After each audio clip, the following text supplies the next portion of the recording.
Welcome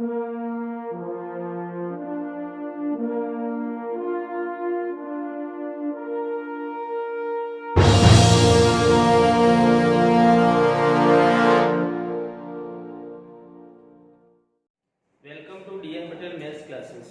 આજના લેક્ચરની અંદર ધોરણ 10 ચેપ્ટર 3 વિચલ સુરેખ સમીકરણ યુગ્મ, જેને ઇંગ્લિશમાં કહીએ તો pair of linear equations in two variables.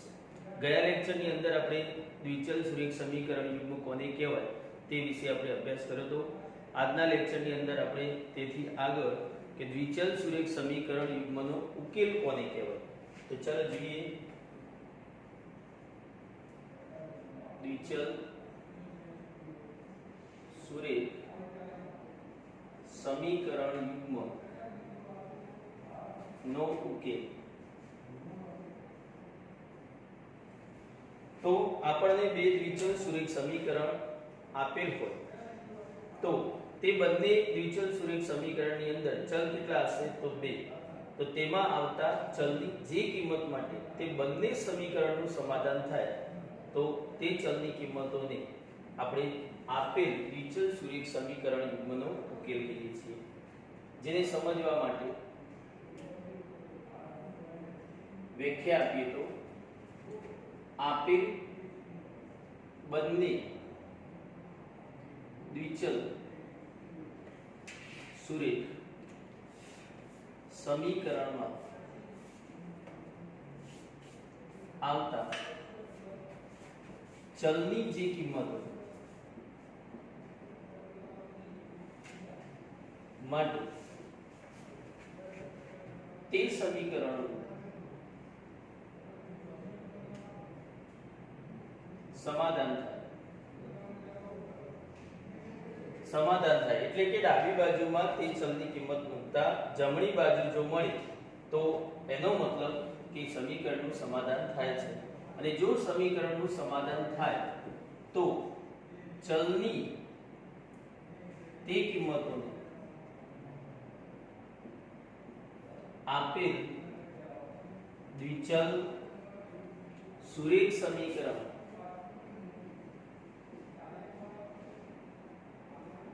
યુગ્મનો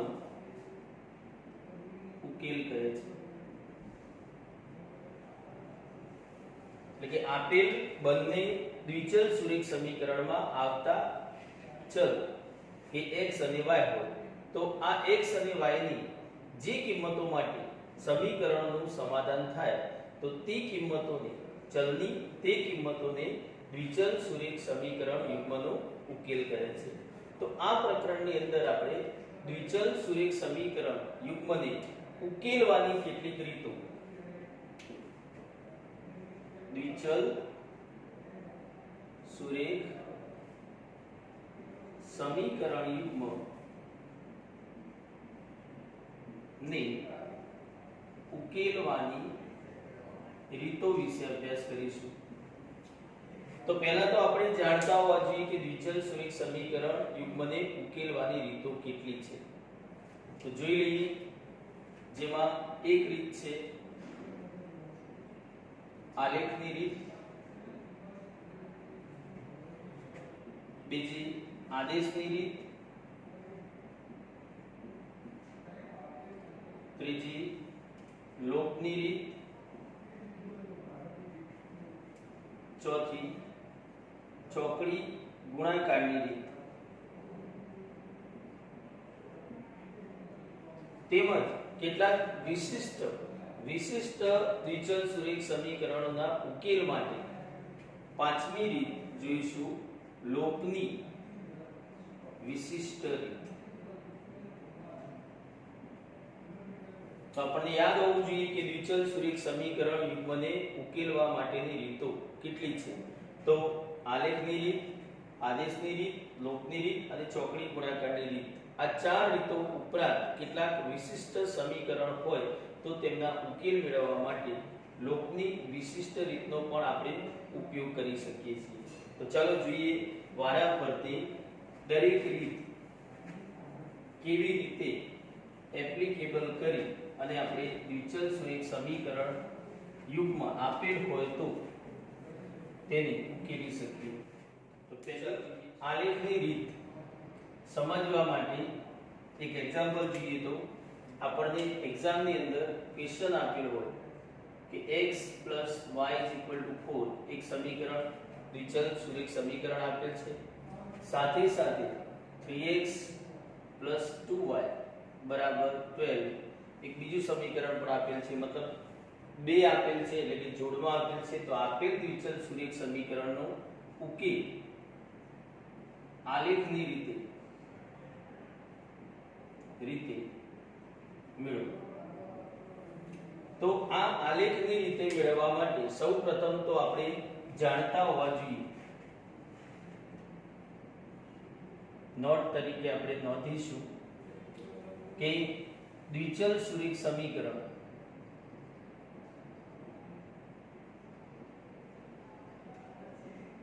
નું વ્યાપક સ્વરૂપ. અગાઉના લેક્ચરની અંદર આપણે જોઈ ચૂક્યા છીએ કે દ્વિચલ સુરેખ સમીકરણનું વ્યાપક સ્વરૂપ કેવું હોય. તો ax + by + c = 0. એક્ઝામની અંદર 1 માર્ક્સની અંદર પૂછાય તો આપણે લખીશું ax + by + c = 0, જ્યાં દરેક પદના સહગુણકોની ઓળખાણ આપીએ તો a b c belongs to r, એટલે કે દરેક પદના સહગુણક એ વાસ્તવિક સંખ્યાઓ છે તથા a² + b² is not equal to 0. એનો મતલબ છે કે બંને ચલ પદ એક સાથે 0 થઈ શકે નહીં, એટલે કે એમના સહગુણકો એક સાથે શૂન્ય થઈ શકતા નથી, જેને સંકેતમાં આપણે કહીએ તો a² + b² is not equal to 0. તો જો એક્ઝામમાં 1 માર્ક્સનો પ્રશ્ન પૂછાય કે દ્વિચલ સુરેખ સમીકરણનું વ્યાપક સ્વરૂપ લખો, તો આપણે વ્યાપક સ્વરૂપમાં કેટલું લખીશું? ax + by + c = 0, જ્યાં a b c belongs to r તથા a² + b² is not equal to 0. બીજી વાત કરીએ તો જેમ વ્યાપક સ્વરૂપ વિશે પૂછી શકે એમ પૂછી શકે કે દ્વિચલ સુરેખ સમીકરણ નો આલેખ કેવો હોય. આવો પ્રશ્ન 1 માર્ક્સમાં પૂછી શકે. તો દ્વિચલ સુરેખ સમીકરણનો આલેખ એક સીધી રેખા છે. શું છે? એક સીધી રેખા.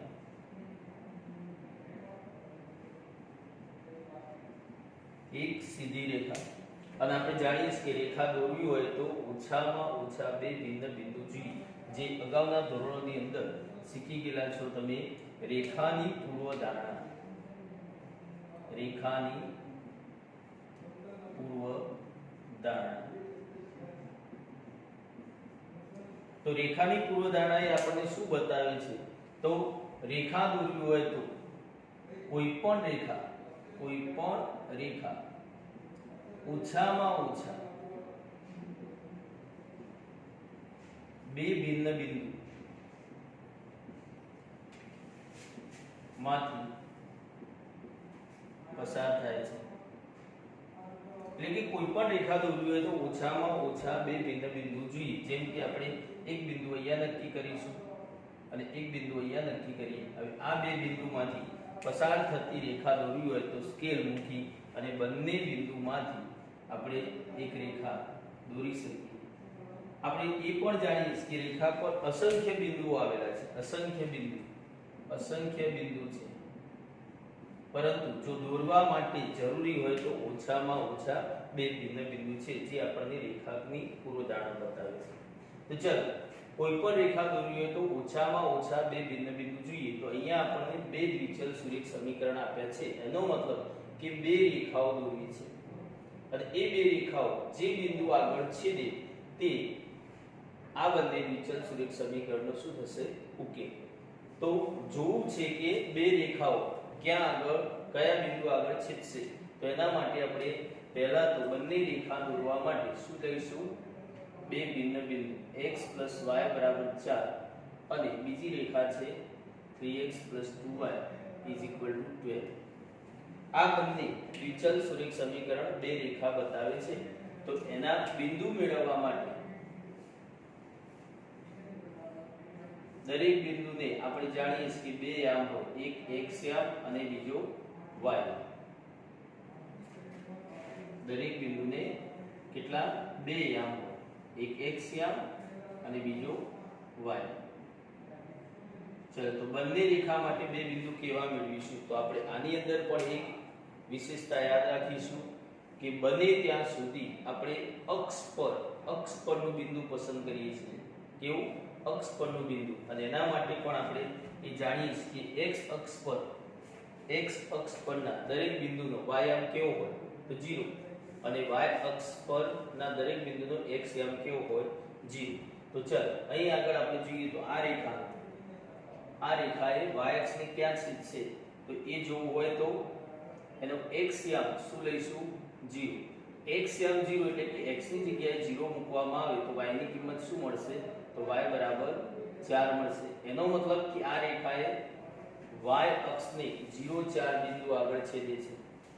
તેમજ x અક્ષને ક્યાં છેદશે? તો એનો y યામ 0 લઈ લઈશું.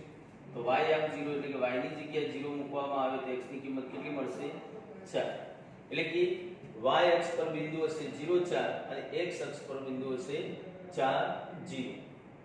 આ બંનેમાંથી પસાર થતી રેખા એટલે x y બરાબર 4. આ જ રીતે આપણે 3x 2y બરાબર 12 આ રેખા દોરવા માટે x 0 લઈએ, x યામ 0 લઈએ તો x ની જગ્યાએ 0 મૂકતા y કેટલા થશે? તો 2y બરાબર 12 એટલે કે y બરાબર 2 વડે ભાગવામાં આવે તો કેટલા થશે? 6. તેવી જ રીતે જો y યામ 0 લેવામાં આવે તો 0 થશે અને 3x બરાબર 12 થશે એટલે કે 3 વડે ભાગવામાં આવે તો x 4 થશે. ચલો તો બંને રેખાઓમાં બબ્બે બિંદુ આપણે મેળવી ચૂક્યા. હવે એને આલેખમાં યામ સમતલની અંદર દોરીએ તો સૌપ્રથમ અહીં મેળવેલા બિંદુઓનું નિરૂપણ કરીશું. તો મેળવેલા બિંદુઓનું નિરૂપણ કરતા આપણે એનો x યામ અને y યામ જોઈશું કે મહત્તમ ક્યાં સુધી છે? તો અહીંયા x 4 સુધી અને y 6 સુધી. એટલે કે સ્કેલ આપણે આપણી રીતે લઈશું. જો એક લેવાથી આવી જતા હોય તો એક લઈશું સ્કેલ, એક એકમ. જો વધારે હોય અને દોરવામાં આવી શકતા નથી તો સ્કેલ વધારે પણ આપણે લઈ શકીએ છીએ, 2 5 10 આ રીતે આપણી અનુકૂળતા પ્રમાણે આપણે આનું સ્કેલ નક્કી કરી શકીએ. ચલો તો એ મેક્સિમમ 6 સુધી જવું તો 6 આપણે બતાવી શકીશું. 1 2 3 4 5 6 7 8. સ્કેલથી નથી લેવાનું સ્કેલમાં, પરંતુ આશરે બને ત્યાં સુધી સરખું રહે તે રીતે આશરે દોરવાનું છે. તો આ હતી x અક્ષની ધન દિશા અને ઉગમ બિંદુથી ડાબી બાજુ એટલે કે x અક્ષની ઋણ દિશા -1 -2 -3 -4 -5 -6. ઉગમ બિંદુથી ઉપર જઈશું તો y અક્ષની ધન દિશા તો 1 2 3 4 5 અને 6. આ જ રીતે ઉગમ બિંદુથી નીચેની તરફ જઈશું તો y અક્ષની ઋણ દિશામાં -1 -2 -3 -4 -5 -6. હવે અહીં મેળવેલા બિંદુઓનું નિરૂપણ આ યામ સમતલમાં કરવામાં આવે તો કેવી રીતે કરીશું? તો x y બરાબર 4 રેખા માટે એક બિંદુ 0 4 છે. x યામ 0 અને y યામ 4. તો x યામ 0 અને y યામ 4 એટલે બિંદુ y અક્ષ પર મળશે 0 4. આ જ રીતે બીજું બિંદુ જોઈએ 4 0 એટલે x યામ એનો 1 2 3 4. x યામ 4 છે y યામ 0 એટલે કે y યામ 0 હોય તો બિંદુ ક્યાં હશે? x અક્ષ પર. હવે આ બંને બિંદુમાંથી પસાર થતી રેખા દોરવામાં આવે તો કઈ રેખા મળશે આપણને? x y બરાબર 4. આ જ રીતે બીજી રેખા આપણને આપેલી 3x 2y બરાબર 12. ચલો એ રેખા દોરવા માટે આપણે એની પરના બે બિંદુઓ લીધેલા છે 0 6 અને 4 તો 0 6 ક્યાં આગળ હશે 0 6 તો x યામ 0 છે અને y યામ 6 તો y અક્ષ પર મળશે બિંદુ આ જ રીતે 4 0 એનો y યામ 0 છે તો x અક્ષ પર મળશે 4 0 હવે આ બંને બિંદુમાંથી પસાર થતી રેખા જો દોરવામાં આવે તો રેખા થશે px 2y 12 ચલો આ બંને રેખા એ આલેખમાં જોતા આપણને સ્પષ્ટ જોવા મળે છે કે બંને રેખાઓ એ કયા બિંદુ આગળ છેદે છે તો 4 0 આગળ જેને આપણે શું કહીએ છીએ તો આ બંને દ્વિચલ સુરેખ સમીકરણનો ઉકેલ કહીએ છીએ આ રીતે મેળવવાની રીતને આપણે શું કહીએ છીએ દ્વિચલ સુરેખ સમીકરણ યુગ્મને ઉકેલવાની આલેખની રીત તો આ થઈ આલેખની રીત ચાલો એને સમજવા માટે એક વધુ એક્ઝામ્પલ જોઈએ તો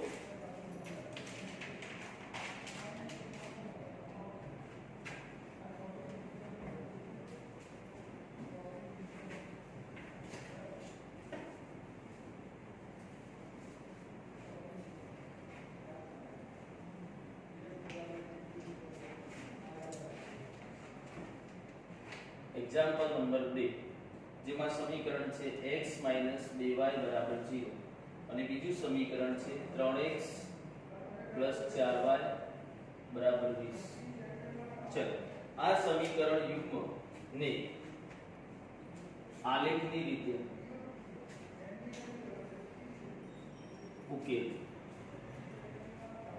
તો ચલો આની અંદર આપણે જોઈએ તો બે દ્વિચલ સુરેખ સમીકરણ આપેલા છે જેનો ઉકેલ મેળવવો છે અગાઉ આપણે જોઈ ગયા કે ઉકેલ કોને કહીશું તો બંને સમીકરણમાં આવેલ ચલ x અને y કે એવી કિંમતો એમની કે જે કિંમતો માટે આ સમીકરણનું સમાધાન થાય તો એને ઉકેલ કહીએ છીએ તો ઉકેલવા માટે આલેખની રીતનો ઉપયોગ કરવો છે તો હાલમાં આપણે જોઈ ગયા આગળના એક્ઝામ્પલમાં કે આલેખની રીતે ઉકેલવું હોય તો બંને સમીકરણ શું બતાવે છે તો એક સીધી રેખા બતાવે છે એટલે કે અહીંયા બે રેખાઓના સમીકરણ આપેલા છે આ બંને રેખાઓના સમીકરણ પરથી બંને રેખાઓ આપણે યામ સમતલમાં દોરીશું અને દોરવાથી બંને રેખાઓ જે બિંદુ આગળ છેદે તે બિંદુને આપણે આ બંને સમીકરણનો ઉકેલ કહીએ છીએ તો ચાલો એ ઉકેલવા માટે જેમ આગળના પ્રશ્નની અંદર આપણે બે બિંદુ મેળવ્યા તેમ આમાં મેળવીએ તો x 2y 0 અને બીજી રેખાનું સમીકરણ છે 3x 4y 20 ચલો તો અહીં આગળ બે બિંદુ મેળવવા માટે x y અને બીજી રેખાના સમીકરણ પરથી બે બિંદુ મેળવીએ x અને y જેનો x યામ 0 લેવાથી y યામ શું થશે તો x 0 થઈ ગયું તો y પણ શું થશે 0 અને જ્યારે આ પરિસ્થિતિ રચાય કે બંને સમાન થઈ જાય છે તો આપણે ફરીથી y 0 નહીં લઈએ જેમ કે ગયા પ્રશ્નની અંદર આપણે શું કર્યું કે એક વખત x 0 લીધો અને એક વખત y 0 લીધો પણ કેટલીક વખતે એવી પરિસ્થિતિ આવે કે x 0 લઈએ y 0 મળે તો યામ ફરીથી આપણે 0 લઈ શકતા નથી તો હવે આપણે આપણી અનુકૂળતા પ્રમાણે કોઈ પણ સંખ્યા એ યામ તરીકે લઈ શકીએ તો ચાલો અહીંયા આપણે y કેટલા લઈએ 2 લઈશું તો 2 દુ 4 -4 સામે જશે તો x યામ થશે +4 એનો મતલબ કે y 2 લેવામાં આવે તો x થશે 4 તો આવી પરિસ્થિતિમાં આપણે ધ્યાન રાખીશું કે ફરીથી 0 નહીં લઈએ ચલો બાજુની રેખાના સમીકરણમાં જોઈએ તો આની અંદર x યામ 0 લઈએ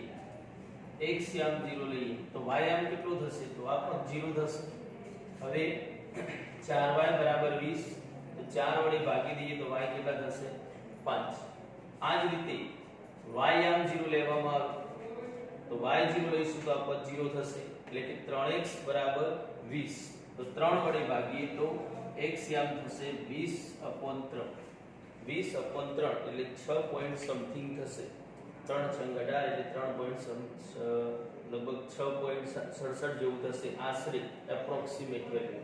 ચલ તો હવે બબે બિંદુ આપણને મળી ચૂક્યા છે. તો હવે આપણે એને યામ સમતલમાં આલેખીશું. y અક્ષ અને x અક્ષ.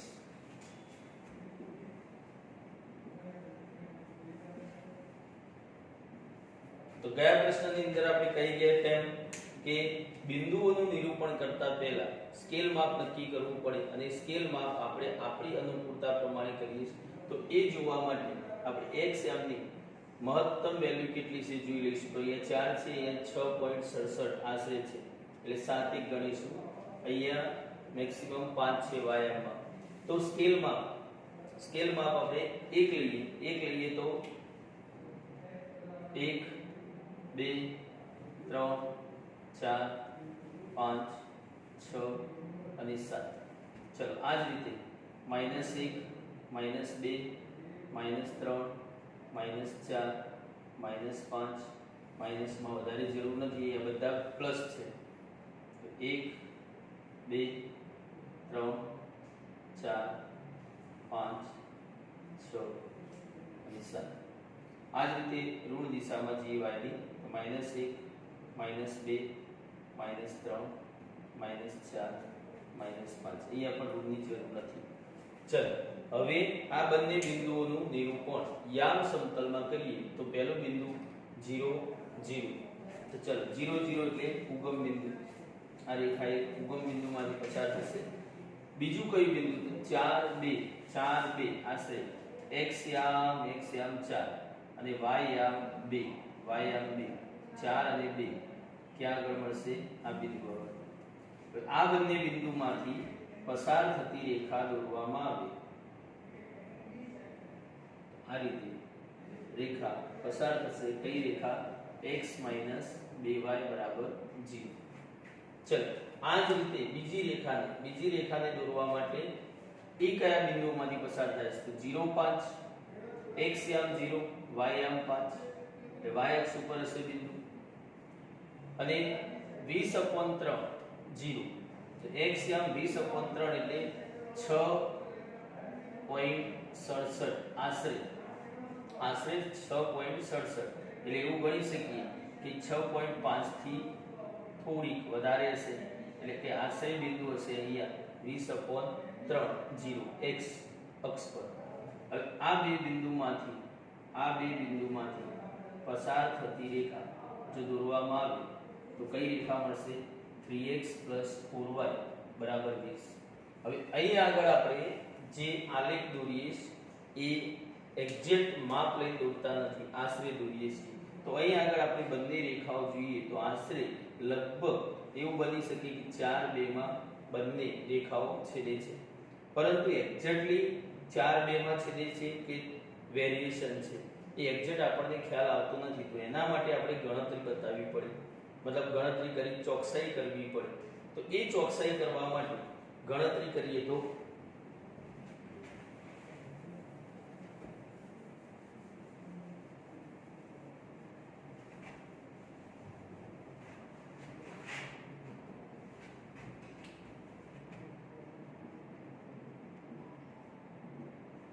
એક્ઝેક્ટ કયું બિંદુ આવશે ઉકેલમાં એ નક્કી કરવા માટે ચલો આ બંને સમીકરણ જોતા અહીંયા આપણે જોઈએ કે x - 2y = 0.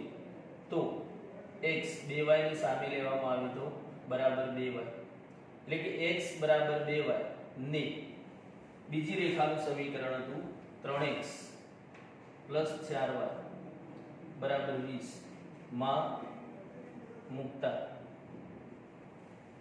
આ સમીકરણમાં મૂકવામાં આવે તો x ની જગ્યાએ મૂકીશું 2y એટલે કે 3 ગુણાકારમાં 2y + 4y = 20. ચલ સાદુરૂપ આપીએ તો 3 દુ 6y + 4y = 20 એટલે કે 6 ને 4 કેટલા થશે? 10y = 20. તો 10 વડે ભાગવામાં આવે તો y બરાબર થશે 2 એટલે કે y કેટલો થશે? 2 થશે. આ જે y 2 મળ્યા એને પાછા આપણે સામા મૂકી દઈએ તો x બરાબર 2y માં મૂકતા તો બરાબર 2 ગુણ્યા 2 એટલે કે 4 તો x આ બિંદુનો થશે 4 અને y આમ થશે 2 એટલે બિંદુ કયું મળ્યું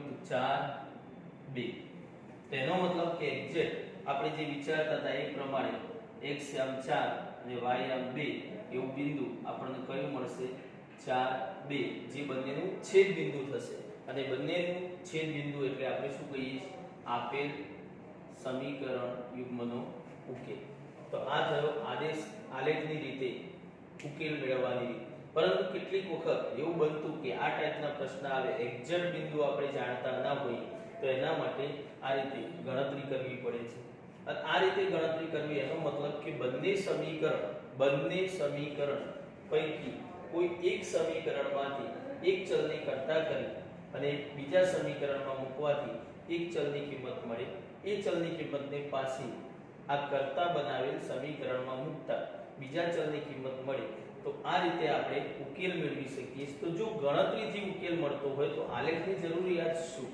આલેખની જરૂરિયાત નથી તો આ રીતે ઉકેલ આપણને સીધો મળતો હોવાથી આપણે આલેખની રીત એ થોડી મુશ્કેલી ભરી બની કે બે બાબત કરવી પડી કે આલેખ પણ દોરવો પડ્યો અને ગણતરી પણ કરવી પડી એટલે એના પછી આપણે રીતનો ઉપયોગ કરવા લાગ્યા જે માત્ર ગણતરીથી આપણને મળી જાય તેવી આદેશની રીત તો આજે આપણે પહેલી રીત જોઈ જે દ્વિચલ સુરેખ સમીકરણ યુગ્મને ઉકેલવાની આલેખની રીત પણ આલેખની રીતમાં જ્યાં તકલીફ પડવા લાગી ત્યારે આપણે બીજી રીતનો ઉપયોગ કર્યો આદેશની રીત તો આવતા લેક્ચરની અંદર આપણે જોઈશું આદેશની રીત તથા તેથી આગળ કેટલી